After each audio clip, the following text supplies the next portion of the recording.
समाज को आगे ले जाने के लिए हर व्यक्ति को अपने अंदर छुपे हुनर को पहचानना चाहिए।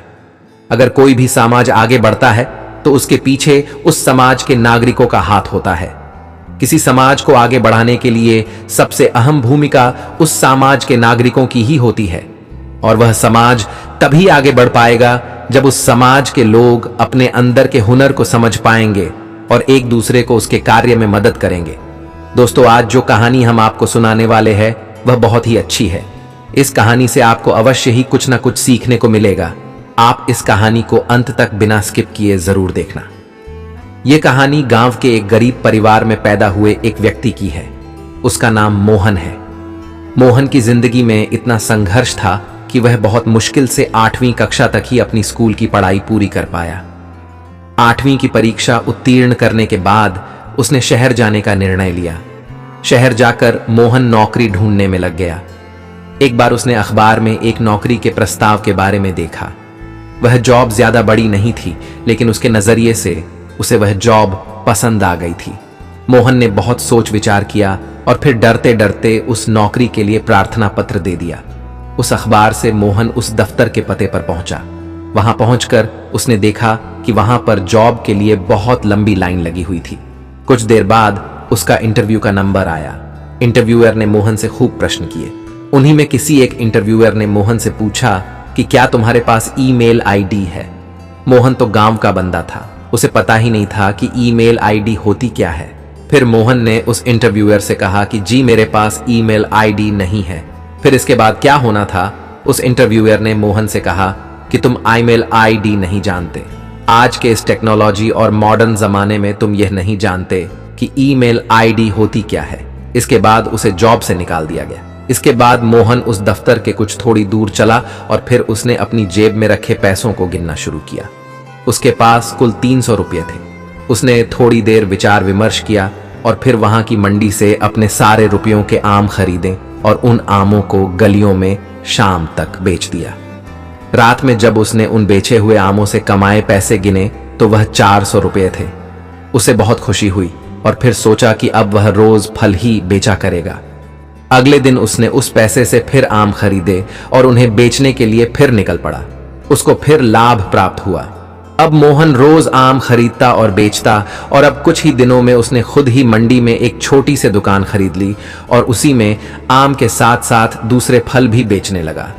उसने अपनी मेहनत और लगन से उस छोटी सी दुकान को भी एक बड़ी सी दुकान में तब्दील कर दिया। अब उसने अपनी एक दुकान से कुछ ही सालों में 7-8 दुकान कर ली।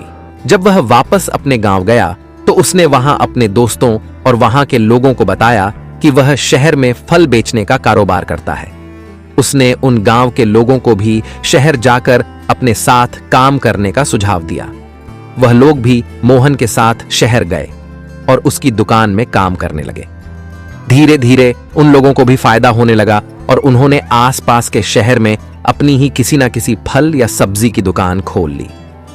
अब उस गांव में हर एक व्यक्ति अमीर हो गया था और वह गांव बहुत विकसित हो गया था। अब मोहन भी एक बहुत बड़ा बिजनेसमैन बन चुका था और पूरा देश उसकी सफलता देख रहा था। जब यह बात मीडिया वालों को पता चली कि मोहन ने केवल 8वीं कक्षा तक ही पढ़ाई की है और वह गांव का एक गरीब परिवार से है और अब वह एक बहुत बड़ा व्यापारी बन चुका है, तो वह मोहन से उसकी सफलता के राज के बारे में पता करने पहुंचे। उसके पास अलग अलग चैनल से मीडिया वाले पहुंचे। एक दिन उसके पास एक रिपोर्टर उसका इंटरव्यू लेने आया। उसने मोहन से बहुत सारे प्रश्न किए।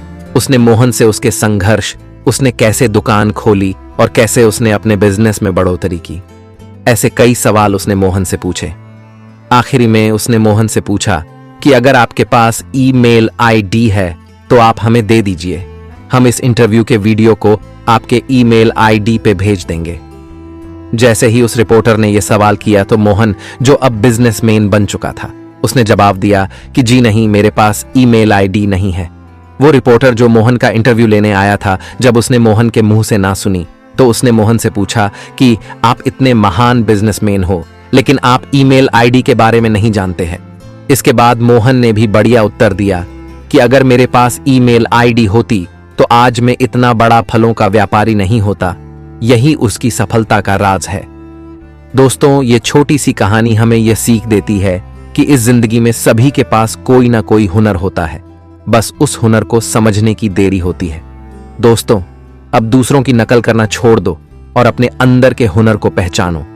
यकीनन आप भी मोहन की तरह एक ना एक दिन अवश्य ही सफलता की ऊंचाइयों को हासिल करेंगे।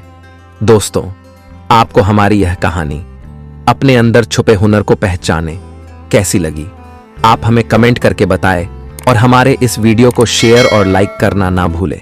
धन्यवाद।